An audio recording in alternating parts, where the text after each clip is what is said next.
ಅಸ್ಸಲಾಮು ಅಲೈಕುಮ್. Hi ನನ್ನ sweet family, ಹೇಗಿದ್ದೀರಾ? ಅಲ್ಹಮ್ದುಲಿಲ್ಲ, ನಾನು ಚೆನ್ನಾಗಿದ್ದೀನಿ. ನೀವು ಚೆನ್ನಾಗಿದ್ದೀರಾ ಅಂತ ಅಂದ್ಕೊಳ್ತೀನಿ. ಯಾವಾಗಲೂ ಚೆನ್ನಾಗಿರಿ, ಖುಷಿಯಾಗಿರಿ. ಸೊ ನಾನಿವತ್ತು ಮಾಡ್ತಾಯಿದ್ದೇನೆ ಪಾಲಕ್ಕಿದ್ದು ಬಜ್ಜಿ, ಒಂದು ಸ್ನ್ಯಾಕ್ಸ್ ಮಾಡ್ತಾಯಿದ್ದೇನೆ. ಅದಕ್ಕೆ ಯಾವುದು ಸೂಟ್ ಆಗುತ್ತೆ ಅದು ಚಟ್ನಿ ಮಾಡ್ತಾಯಿದ್ದೇನೆ ನೋಡಿ. ಮತ್ತು ನನಗೆ ತುಂಬ ಜನನೇ ಸಪೋರ್ಟ್ ಮಾಡ್ತಾ ಇದ್ದೀರಾ. ಇದೇ ಥರ ನೀವು ನನಗೆ ಸಪೋರ್ಟ್ ಮಾಡ್ತಾ ಇರಿ. ನಿಮಗೆ ದೇವರು ಒಳ್ಳೆಯದು ಮಾಡಲಿ. ಸಪೋರ್ಟ್ ಮಾಡ್ತಿದ್ದಿರುವ ಪ್ರತಿಯೊಬ್ಬರಿಗೂ ದೇವರು ಒಳ್ಳೆಯದು ಮಾಡಲಿ, ಆಯಸ್ಸು ಆರೋಗ್ಯ ಕೊಡಲಿ ಅಂತ ನಾನು ಅಲ್ಲಾಹನ ಹತ್ರ ಪ್ರೇ ಮಾಡ್ತಾ ಇದ್ದೀನಿ. ಸೊ ಇದೇ ಥರ ನೋಡಿ, ಒಂದು ಚಟ್ಪಟ್ ಆಗುವ ಒಂದು ಸ್ನ್ಯಾಕ್ಸ್. ನನ್ನ ವಿಡಿಯೋ ಇಷ್ಟ ಆದರೆ ಲೈಕ್ ಮಾಡಿ, ಸಬ್ಸ್ಕ್ರೈಬ್ ಮಾಡಿ, ಬೆಲ್ ಬಟನ್ ಒತ್ತಿ ಶೇರ್ ಮಾಡಿ. ಇದು ಪಾಲಕ್ಕಿದು ತಗೊಂಡು ಬಂದಿದ್ದೆ ನಾನು. ಸೊ ಶುಕ್ರವಾರ ತಗೊಂಡು ಬಂದಿದ್ದೆ. ಇದು ಫ್ರಿಜ್ಜಲ್ಲಿ ಇಟ್ಟಿದೆ. ಅದರದ್ದೊಂದು ಸ್ನ್ಯಾಕ್ಸ್ ಬಜ್ಜಿ ಮಾಡಿ ತೋರಿಸ್ತಾ ಇದ್ದೀನಿ. ಸೂಪರ್ ಟೇಸ್ಟಿಯಾದ, ಮಕ್ಕಳಿಗೆ ತಿನ್ನೋದಿಲ್ಲ, ಅದಕ್ಕೋಸ್ಕರ ಅವ್ರಿಗೆ ಯಾವ ಥರ ಎಲ್ಲ ಮಾಡ್ಬೋದು ಪಾಲಕ್ಕಿದ್ದು ಅಂತೆಲ್ಲ ನಾನು ನಿಮಗೆ ತೋರಿಸ್ತಾ ಇದ್ದೀನಿ. ನಾನು ಒಳ್ಳೆ ತೊಳೆದ ಮೇಲೆ ಈ ಥರ ಕಟ್ ಮಾಡ್ತಾ ಇದ್ದೀನಿ, ನೋಡ್ತಾ ಇದ್ದೀರಲ್ವ. ಸೊ ಕಟ್ ಮಾಡಿದ ನಂತರ ಕಟ್ ಮಾಡಿದ್ಮೇಲೆ ತೊಳಿಬೇಡಿ, ಕಟ್ ಮಾಡೋ ಮುಂಚೆನೇ ತೊಳಿಯಿರಿ, ಇಲ್ಲದ್ರೆ ನೀರು ಬಿಡುತ್ತೆ. ಅದಕ್ಕೆ ನಾನು ಹಾಕ್ತಾ ಇದ್ದೇನೆ ಚಿಲ್ಲಿ ಫ್ಲೇಕ್ಸ್ ಹಾಕ್ತಾ ಇದ್ದೇನೆ. ನಿಮಗೆ ಖಾರ ಜಾಸ್ತಿ ಇದ್ದರೆ ಖಾರ ಜಾಸ್ತಿ ಹಾಕ್ಕೊಳ್ಬೋದು. ಮತ್ತು ನಾನು ತೆಗ್ತಾ ಇದ್ದೀನಿ ಕೊತ್ತಂಬರಿ. ನೋಡಿ, ಅದು ಕೈಯಲ್ಲಿ ತೆಗೆದು ಈ ಥರ ಮಾಡಬೇಕು. ಆವಾಗ 2 ಪೀಸ್ ಆಗುತ್ತೆ, ಅದು 2 ತುಂಡಾಗುತ್ತೆ. ಅದರದ್ದು ಸ್ಮೆಲ್ ಒಳ್ಳೆಯದಾಗಿ ಬರುತ್ತೆ, ಬೇಗನೂ ಆಗುತ್ತೆ, ಮಕ್ಕಳಿಗೂ ತುಂಬ ಟೇಸ್ಟ್ ಆಗುತ್ತೆ ತಿನ್ನಲಿಕ್ಕೆ. ಪಾಲಕ್ಕೆಲ್ಲ ಮಕ್ಕಳು ತಿನ್ನೋದಿಲ್ಲಲ್ವಾ, ಸೊ ಅದಕ್ಕೆ ನಾನು ರುಚಿಗೆ ತಕ್ಕಷ್ಟು ಉಪ್ಪು ಹಾಕ್ತಾ ಇದ್ದೀನಿ. ಮತ್ತು ಒಂದು ಕಾಯಿ ಮೆಣಸು ಕಟ್ ಮಾಡಿ ಹಾಕ್ತಾ ಇದ್ದೇನೆ. ಇದು ಖಾರ ಕಾಯಿ ಮೆಣಸು ಅಲ್ಲ, ಸ್ವಲ್ಪ ಮೀಡಿಯಮ್ ಖಾರದ್ದು ಕಾಯಿ ಮೆಣಸು ಹಾಕ್ತಾ ಇದ್ದೇನೆ. ಯಾಕಂದರೆ ನನ್ನ ಸಿಸ್ಟರ್ ಮಗಳು ತಿನ್ನೋದಿಲ್ಲ ಖಾರ ಮಾಡಿದರೆ. ನಾನು ಒಂದು ಸೈಡಲ್ಲಿ ಎಣ್ಣೆ ಬಿಸಿ ಮಾಡಲಿಕ್ಕೆ ಇಟ್ಟಿದ್ದೇನೆ. ಎಣ್ಣೆ ಬಿಸಿ ಮಾಡಲಿಕ್ಕೆ ಇಡಿ, ಕಡಲೆ ಹಿಟ್ಟು ಹಾಕುವ ಮುಂಚೆ. ಆದಮೇಲೆ ನಾನು ಹಾಕ್ತಾಯಿದ್ದೀನಿ ಕಡಲೆ ಹಿಟ್ಟು. ಎಷ್ಟು ಬೇಕೋ ಅಷ್ಟು ಹಾಕಿ. ಕಡಲೆ ಹಿಟ್ಟು ಜಾಸ್ತಿ ಹಾಕಬೇಡಿ, ಪಾಲಕ್ ಸೊಪ್ಪು ಜಾಸ್ತಿ ಹಾಕಬೇಡಿ, ಮೀಡಿಯಮ್ ಥರ ಹಾಕಿ, ಓಕೆನಾ. ಒಂದು ನೀರುಳ್ಳಿ ಹಾಕ್ತಾಯಿದ್ದೀನಿ ನಾನು. ಇದು ಸ್ವಲ್ಪ ನೀರು ಹಾಕದೆ ಅದನ್ನು ಮಿಕ್ಸ್ ಮಾಡಬೇಕು. ಯಾಕಂದರೆ ಪಾಲಕ್ ಸೊಪ್ಪಲ್ಲಿ ನೀರು ಇರುತ್ತೆ. ಅದು ನಿಮಗೆ ಬೇಕು ಅಂದರೆ ಸ್ವಲ್ಪ ನೀರು ಹಾಕ್ಕೊಳ್ಳಿ, ಇಲ್ಲದ್ರೆ ಹಾಕ್ಬಿಡು. ನಾನು ನೀರು ಹಾಕಲಿಲ್ಲ, ನೋಡ್ತಾ ಇದ್ದೀರಲ್ವ. ನೋಡಿ, ಈ ಥರ ಪರ್ಫೆಕ್ಟಾಗಿ ಬರಬೇಕು. ಜಾಸ್ತಿ ಕಡಲೆ ಹಿಟ್ಟು ಹಾಕಬೇಡಿ, ನೋಡಿ ಜಾಸ್ತಿ ಈ ಥರ ಮಾಡಬೇಡಿ. ಈ ಥರ ಮಾಡಿ ಎಣ್ಣೆಗೆ ಬಿಡಿರಿ, ನೋಡ್ತಾ ಇದ್ದೀರಲ್ವ.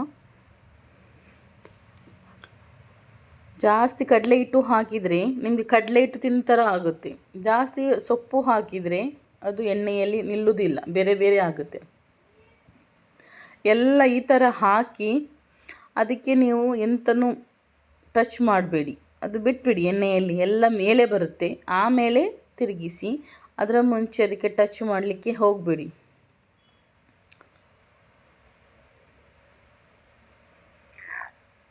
ಅದೇ ಥರದಲ್ಲಿ ನಿಮಗೆ ಯಾವ ಶೇಪ್ ಬರುತ್ತೆ ಆ ಶೇಪು ಹಾಕಿ. ಬಜ್ಜಿ ಅಲ್ವಾ, ಶೇಪ್ ಯಾವುದೂ ಆಗುತ್ತೆ, ತಿನ್ನಲಿಕ್ಕೆ ಟೇಸ್ಟ್ ಇದ್ದರೆ ಆಯಿತು.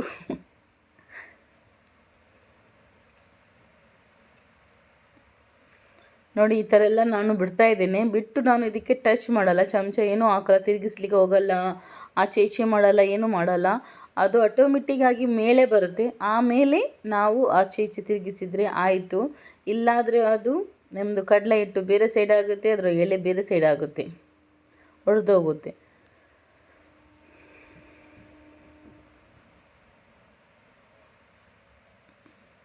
ನೋಡಿ, ಈಗ ಇದು ಮೇಲೆ ಬಂದು ನೋಡಿ, ಆವಾಗ ನಾನು ತಿರುಗಿಸ್ತಾ ಇದ್ದೀನಿ. ಒಂದು ಸ್ವಲ್ಪ ಬ್ರೌನ್ ಕಲರ್ ಬರುವಾಗ ಅದನ್ನು ನಾನು ತಿರುಗಿಸ್ತಾ ಇದ್ದೀನಿ. ಮಕ್ಕಳಿಗೆಲ್ಲ ಮಾಡಿಕೊಡಿ.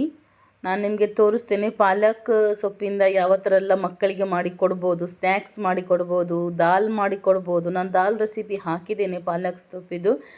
ನಾನು ಪಾಲಕ್ ಸೊಪ್ಪಿದು ಪಲ್ಯ ಮಾಡಿನೂ ತೋರಿಸ್ತೇನೆ. ನಾಳೆ ಹಾಕ್ತೇನೆ, ಅಪ್ಲೋಡ್ ಮಾಡ್ತೇನೆ. ಯಾಕಂದರೆ ಮಕ್ಕಳೆಲ್ಲ ಸೊಪ್ಪೆಲ್ಲ ತಿನ್ನೋದಿಲ್ಲ ಈ ಕಾಲದಲ್ಲಿ ಮಕ್ಕಳು. ನನ್ನ ಮಕ್ಕಳಿಗೆ ಇದೇ ಥರ ಎಲ್ಲ ಮಾಡಿಕೊಡೋದು. ಮತ್ತು ನಾನು ಅದಕ್ಕೆ ಒಂದು ಚಟ್ನಿ ರೆಡಿ ಮಾಡ್ತಾಯಿದ್ದೇನೆ.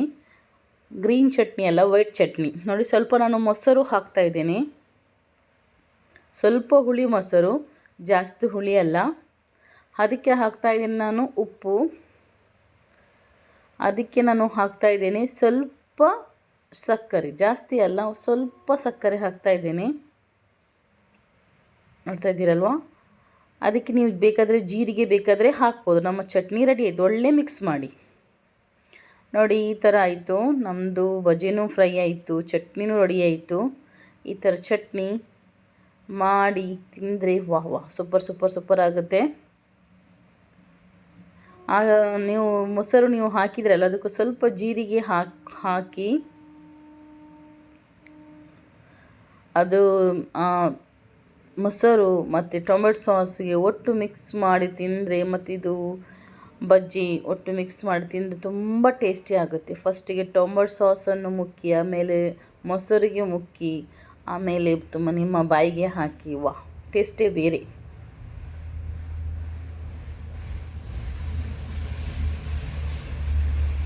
ತುಂಬ ಈಸಿ ಉಂಟು, ಕಷ್ಟ ಏನೂ ಇಲ್ಲ. ಅದು ಟೇಸ್ಟಿನೂ ಅಷ್ಟು ಒಳ್ಳೆ ಉಂಟು. ಬಿಸಿ ಬಿಸಿ ಇರುವಾಗ ಒಂದು ಚಾಕ್ಕೆ ಒಟ್ಟಿಗೆ ಸಾಯಂಕಾಲ ತಿಂಡಿಗೆ ಒಂದು ಸ್ನ್ಯಾಕ್ಸ್ ನಾನು ರೆಡಿ ಮಾಡಿದ್ದೇನೆ.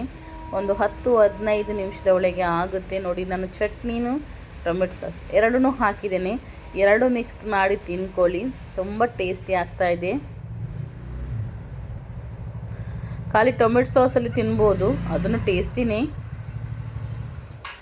ನನ್ನ ಟೊಮೆಟೊ ಸಾಸಲ್ಲಿ ನೋಡಿ ನಮ್ಮ ಸ್ನ್ಯಾಕ್ಸ್ ರೆಡಿ ಆಯಿತು. ಬ್ರೌನ್ ಕಲರ್ ಆದ ಮೇಲೆ ನೀವು ತೆಗೆದ್ರೆ ಆಯಿತು. ಗ್ಯಾಸ್ ಫುಲ್ ಫಾಸ್ಟ್ ಇಡಬೇಡಿ, ಒಳಗಡೆ ಬೇಯಲ್ಲ.